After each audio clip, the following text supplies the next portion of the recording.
Hey everyone! Thank you for coming to my channel. If you haven't subscribed yet and would like to, I would love that. Once I get to 500 subscribers, I'll be able to open up the community tab for you guys and get some really useful information posted over there as well. Maybe do some polls, figure out what everyone's vibing with. So, but thank you for your likes and your comments, everybody. And anyone that sent anything through the wish list, that's greatly appreciated. I love playing with new cards and sharing them with you guys. Alright, so we're going to go ahead and pull a card from Crystal Mandala Oracle here. Spirit, what guidance do you have for the general collective at this time? For whom it will resonate for whenever the time is divine, please and thank you. Alright. We have number 32, Ascended Master Buddha and Peridot. Wild Compassion, Crystal Masters 333. Where are you?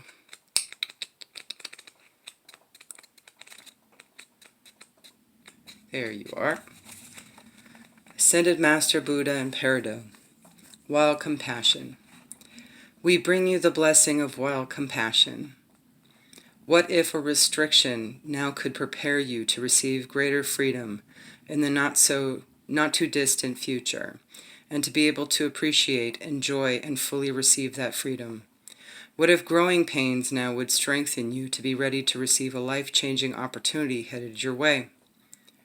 What if rest and time to just be at this moment would help you build up your reserves of vital energy for a time in the future when you will be asked to step up, perhaps to lead or use your energy in some way to support many? Wild compassion is at work in your life, and you can trust that it knows what you need and when, and will deliver it with unsurpassed grace.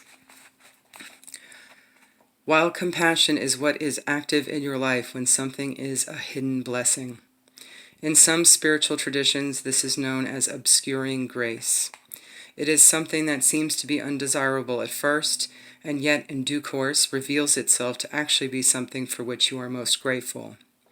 When the situation is happening, however, it will often seem absolutely impossible to the mind that you could ever feel gratitude for what is taking place. Yet if you allow yourself to engage in your life journey with an open and trusting heart, you'll find that wild compassion will bamboozle your mind and dazzle your heart again and again with its unfailing gracious and tender love for your soul. As you take this journey, you will come to realize you are not just another blob of light having a life experience in this universe, one amongst the many, not particularly known or loved or acknowledged. In fact, the universe loves and cares for you with such personal, intimate detail that your every need is anticipated and responded to with care. No matter how difficult things may seem to be at times, you will, if you keep your heart and mind open, come to realize you are always, without fail, being served by a loving divine intelligence. When wild compassion strikes, you're going to need to delve deep and tap into the trust, into curiosity, and into your sense of humor. You can know that only the divine can truly put your plans into absolute disarray, and if that is happening, which it absolutely will from time to time, then there is a good, loving, and helpful reason for it. The best way to respond to wild compassion is to allow yourself to be wild too. That means not being afraid to let go of the script of your life, to think on your feet, or even better, to let your instincts move your feet and not think so much at all. To let yourself intuitively respond to life, as though you were in a dance together rather than a boxing match. You don't have to duck and weave to avoid what life sends your way.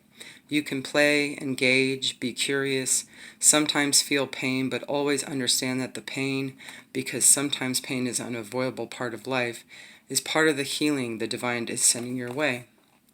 It is not out of cruelty.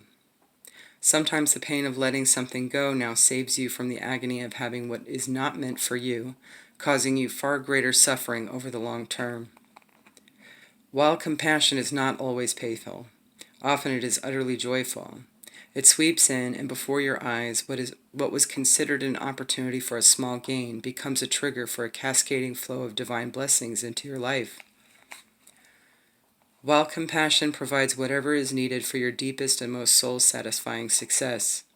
It is neutral, it is wise, and it serves the higher will of the universe. It cannot be controlled by the mind, nor is it often understood by the mind, except in hindsight, upon occasion. It can be thwarted or blocked by human will, yet it is our choice whether or not to embrace and enjoy it, even if we find it mysterious or resist and fear its workings in our lives. For those reasons, you can trust it completely. It is the hand of the divine sweeping in and uprooting what needs to be removed and planting what needs to be planted. It might be stark at times, but it is always loving. And no matter what you believe at the time, eventually you will be grateful. Healing process. To integrate this guidance, you may like to say this invocation now, or think it in your mind's ear. I call upon the crystal angel of Peridot and ascended Master Buddha, who love me unconditionally. Thank you for the divine healing blessing of wild compassion. I open my heart to the loving intervention and decisive action of divine will in my life. May all beings be blessed with wild compassion through tenderness and merciful grace. Through my own free will, so be it. Have a good one, you guys.